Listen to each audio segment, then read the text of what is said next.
Thank you. Cheers, David. Hi everyone, my name's Stuart, this is Joyce, this is Chris. We're all employees of Glasgow City Council Homeless Casework Service. And we've been on indefinite strike action since the Tuesday, 31st of March, over a pay dispute. Background to this is we provide the Homeless Casework Service in Glasgow. We also provide the Housing Options Service. That covers about 3,000 homeless cases and about anything up to 750 housing options cases. Our dispute is the fact that we've been a grade below everyone else in social work for the last 8 years. Yeah, last 8 years. We get £5,000 less than everyone else, but we do the same job. We work in the homeless team. We provide a care management function, but management within social work say you don't provide a care management function. So we took it through the grievance process. Stage 1, they agreed that we had the knowledge points for it, but we didn't carry the responsibility points.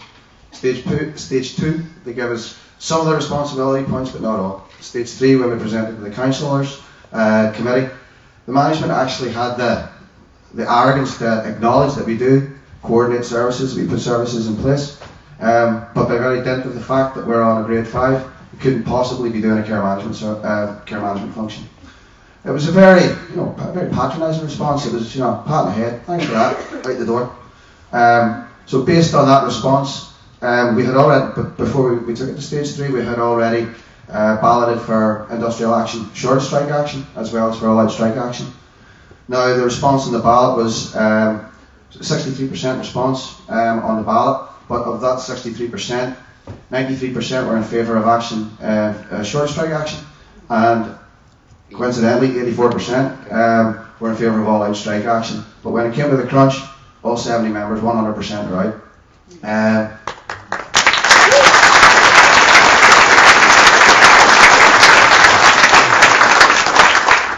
The industrial action in the 9 weeks running up to the strike, where we were boycotting any tasks that were over and above our grade.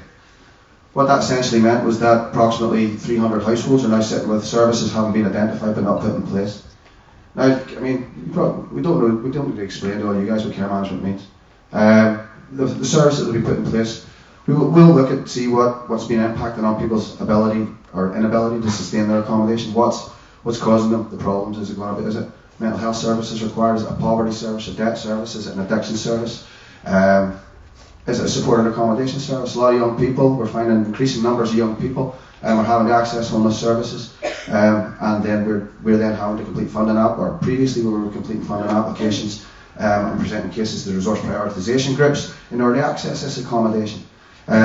So this has been building up, and it's blocking up our accommodation to the point where we felt that once it got to a certain point, although management weren't budging, and we're coming up against the neoconservative model that Terry mentioned. All these people are entitled to a service that they're not getting, and I think it just reflects the levels of austerity and the levels of the level of contempt by social work management towards not only its workforce but towards homeless service users throughout the city. And I think that echoes round both Scotland and the wider UK. Do you want to speak a wee bit about maybe the picket lines and the strike, Joyce? No? I'll give you over to Chris. Okay, I'll say a few words about the strike and impact. Just the council's definition of our job was that we provide accommodation only, which is, as Stuart touched on, it's selling us short and it's selling the service user short. We do a lot more, we coordinate a lot more things. They've arrogantly said that they've got a contingency plan in place. That contingency plan, as far as we've led to believe, is sending clients away, basically saying come back another day. They've been telling them that the computer systems have been down, and it's absolutely shocking the stuff that they've done. It seems to be there's an expectation of a short strike because they've got nothing in place. They're telling them to come back another day, come back next week because they think that we're going to go back. There seems to be bullying and harassment of our team leaders as well. Majority of our team leaders were fully supportive of our action, and they initially refused to do any of our tasks while we were out. They were then told that if they didn't do that, they would be essentially treated like they were on strike with us. and would be sent home with no pay, which is not the way things are normally done. You're normally sent home with full pay, but they're being told that they would be treated like us. So they relented on that. They're now providing some cover, but they're trying to push back and make them do more and more things. Just in terms of the pickets, they're really, really strong. We're being supported by colleagues, members of the public. We've had members of the public coming up to us, and when we explain our circumstances, they're saying, well, wait a minute, you're our go-to person. You're the guys that we go to. They see us as their care manager. So that's been really encouraging for us. So we come back a wee bit more. You want to go on? I think, I mean, one of the things that's come to light maybe in the last few days is the management response in the industrial action short of strike action appeared to have been that they were stockpiling accommodation in some kind of attempt to go, well, this is all these guys do. They've now run out of accommodation, and you have service users that have additional needs that are not being met. Let's not make any bones about this. We know we're the final safety net. See, after us, there's nothing. Right?